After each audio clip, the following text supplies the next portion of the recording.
Hello, folks. Well, it's Sam here, and I'm gonna say up front, this is a little bit of a different version of Slim's thoughts, but one that I definitely felt compelled to do, and honestly might be one of the more meaningful messages, videos that I can offer. And so today on Slim's thoughts, I want to offer a personal reflection on a friend that we've lost recently, Darian Prioleau, classmate from high school, Cheltenham, class of '99. And it was one of those moments for me where a lot of things came into focus.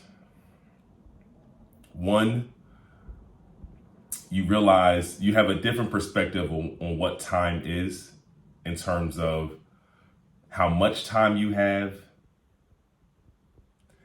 and how you spend the time you have.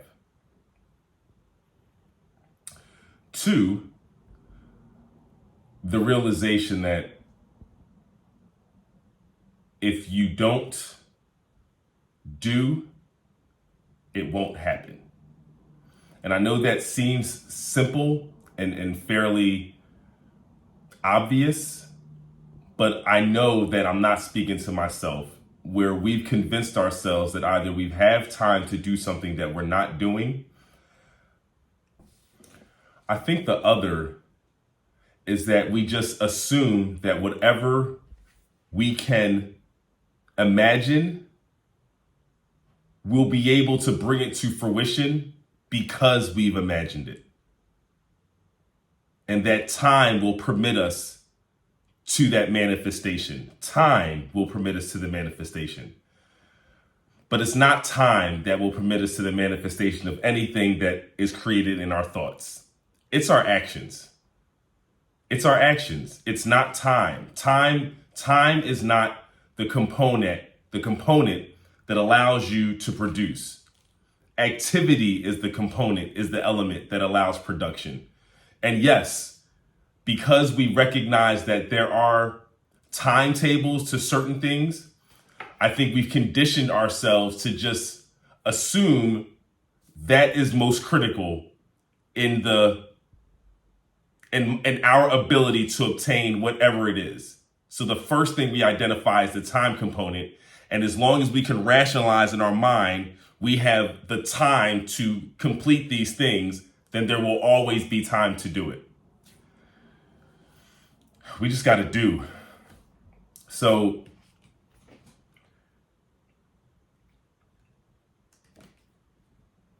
Darian.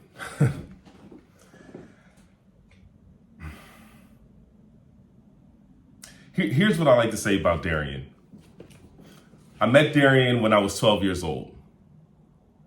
And I didn't meet him right away. So when we moved to Cheltenham, we had an opportunity to kind of like get into a new school district.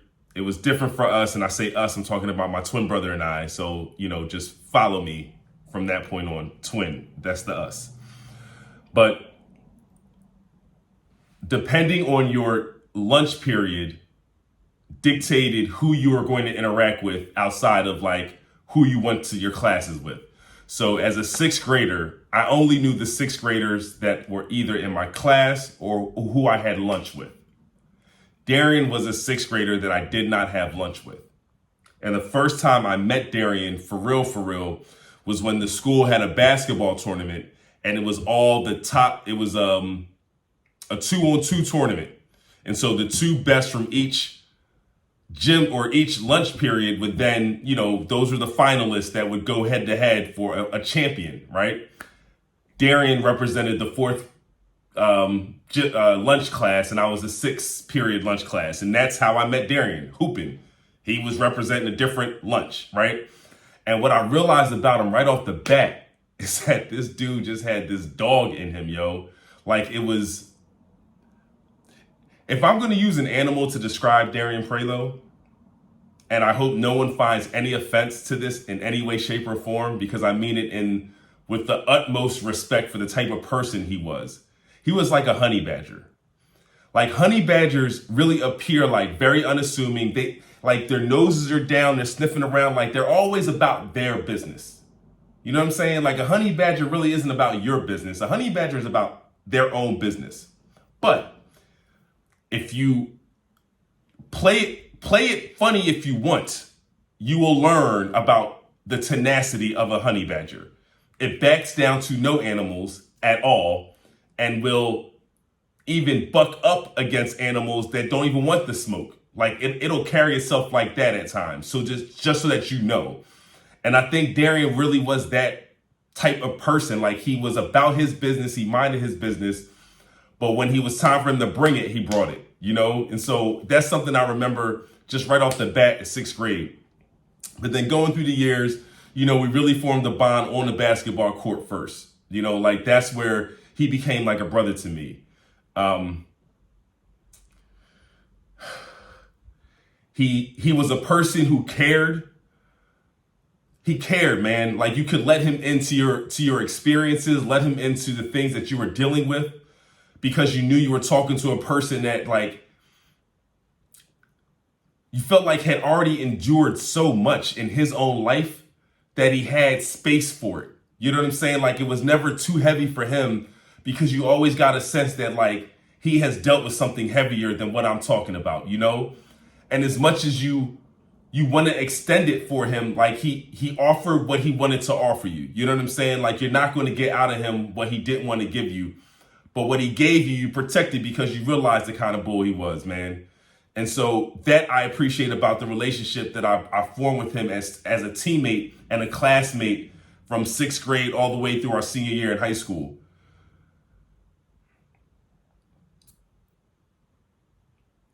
We reconnected as adults on the train. You know, it was our second lives, if you will, our professional lives. I was working in Conshohocken. He was working in Center City, and we crossed paths on the morning train coming out of Mount Airy. I wasn't even sure what stop he got on, but it was to get downtown. Then I had to come uptown, and you know, I always enjoyed our conversations on the train. Like it really did my heart good just to see the stage of how he was developing and progressing. Like he was a solid guy. You know what I'm saying?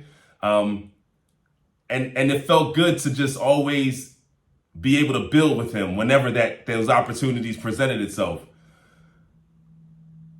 The last time like I really got down with him on the court is when we were representing classmates, Duke and Winston brand. There was sort of like this tournament in West Philly, and they had a lot of different entrepreneurs, different businesses were sort of repping and show, you know, it was a nice sort of showcase, if you will. And then they also, you know, had brand ambassadors via a basketball game. And so, you know, it was myself, you know, my guy, Ernest, Stanton, and Darian. You know, we represented our boy Shane, you know, who was, you know, the owner of Duke and Winston. And we put on a performance, man.